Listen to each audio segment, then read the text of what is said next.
My name is Altevis Doleman. I'm a program specialist in Region 4. I was asked to share a story for Black History Month that kind of talks about a little bit of barriers we overcome. Way back when I very first started as a program specialist and I got my very first caseload, my very first visit that I did all by myself was actually an older lady. She was, I believe, in her 90s. She was on the FE waiver. She lived by herself. I called her up to go visit her. On the day of the actual visit, I went out to see her, and she opened the door, and the first thing she said to me was, "I'm not working with no N-word," and shut the door. I knocked again to see if maybe she would answer. She didn't.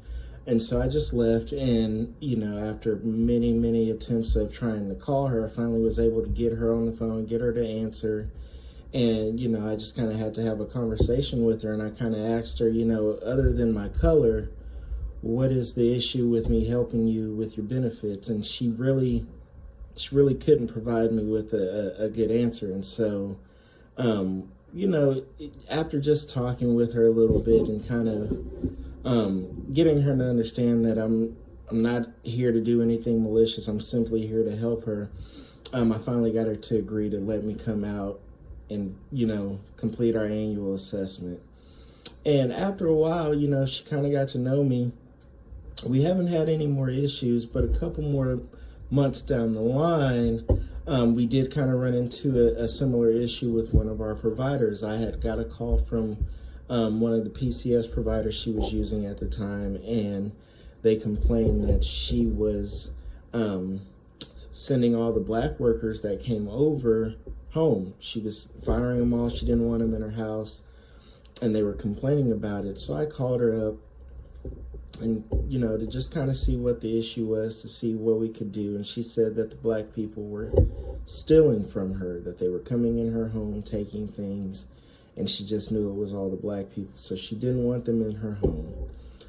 This provider said, well, I've got a worker who really needs the hours. She does happen to be a Black lady. We can try to send her out and see if she'll work with her, but if this doesn't work, she'll be on her own. So I called the member, and of course she refused, and she said she wasn't going to do it and that she would find her own worker. And so that was where we kind of left things off. Fast forward a couple of weeks, the member by that time had a couple hospital admissions. She had a couple falls where she had to be taken to the emergency room.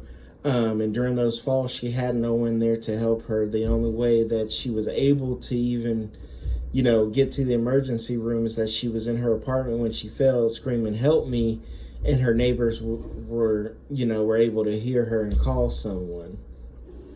So, after those couple of scares and, the hospital admission, she was there for a couple of weeks. She called me and said, "Hey, I'm going back home, but my health is really declining, and at this point, I just need someone." She goes, the preferences I would like, but at this point, I just need help. And I called over to the provider, and of course, the one worker was still available. She still needed the hours, and so I said, well, let's try to see if this will work, and if not, we'll have to try something else. I was able to kind of schedule a meeting between the worker and the member, kind of where they can kind of sit down and introduce each other and kind of fill each other out, see how this was going to work. And they had about a 15-minute chat. She agreed to let the worker come in on a trial basis to kind of see how it works. So that in itself was a first step. Couple weeks later, I get a call from the member, and she just wanted to call and tell me that she was so happy that I had introduced her to the worker and kind of was able to talk her out of what she called nonsense at the time, but talk her out of all the nonsense that she was saying. And she actually apologized because she said she felt embarrassed to be her age and say the things that she had said.